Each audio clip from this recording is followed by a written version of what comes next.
Hey, what's up, everybody? Welcome back to Kickin' Bass TV. Today's video, taking a look at the new Bass Hunter EX boat that we picked up in early July. We'll talk about why we chose the Bass Hunter over other brands in its category, give you an in-depth look at the boat and its features. We'll give you a look at it in action, and then we'll talk about some of the modifications and upgrades we'll be making in the next video. So do me a favor, hit that subscribe button down below, and let's go.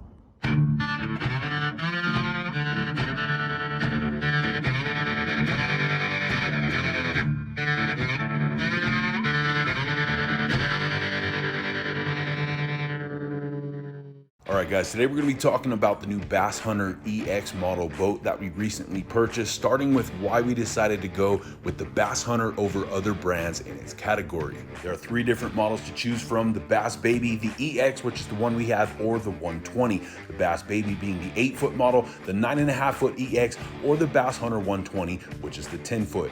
They're all one-piece injection molded construction, making them extremely durable, and because of their pontoon style design, track nicely and are very stable out on the water. And compared to other two-piece models in the category, which tend to be stapled together like you see here, and because of that are known to separate quite easily and are prone to warping, also can be quite flimsy and very noisy, the choice to go with the Bass Hunter was a no-brainer.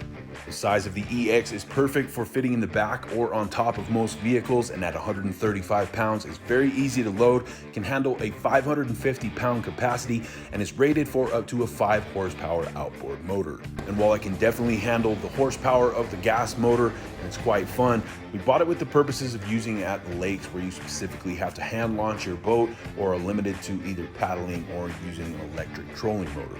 In our next video, we will be making a number of modifications and upgrades to the boat, as well as doing a custom camouflage paint job, but today wanted to demonstrate what you can do with just a stock EX model. Up front, I've got my fish finder and transducer on the front transom mount, as well as a size 27 DC 100 amp hour battery that fits nicely in the tray and lasts 4 or 5 days on the water. On each side of the boat, there is a convenient waterproof dry storage bin. It's a great place to keep your wallet, keys, or phone.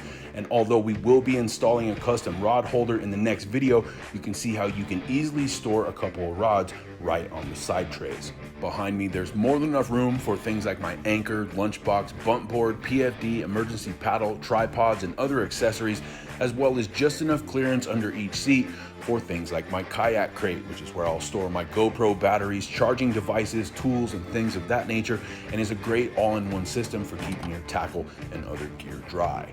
The seats slide easily in and out of the rail system and also rotate a full 360 degrees, are actually pretty comfortable, and with the catch trays and cup holders on each side are very convenient, especially when changing lures on the fly. The fact that I filmed the majority of my content standing up was why I chose the Bass Hunter over other models, because stability was a key factor for me. Me being 6'2", 260 pounds, power fishing most of the time, horsing my fish straight in, rarely giving them much play at all, if any. And the fact that I don't like to net my bass, I usually boat flip or lean over and pick them up by hand, was why I chose this boat, because as opposed to an aluminum John boat or smaller kayak with a guy of my size, I have all the stability to move around freely on this boat.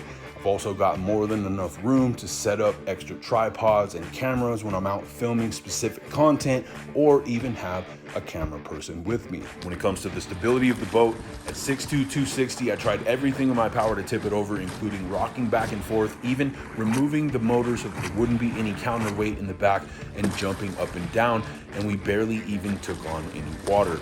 At only 13 inches tall, you can run it into super shallow water, but it still sits high enough off the surface so that even on the busiest of lakes, especially when you're really cruising along with the outboard motor, you won't take on much water at all up top. And what you do take on is designed to run right down the channel of the side tray and out the back of the boat.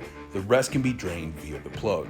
So if you're looking for a great two-person boat that's easy to paddle around, you can hook up to the electric trolling motor or even slap an outboard gas motor on and zip around larger bodies of water, check out the Bass Hunter EX or one of the other models available at basshunter.com.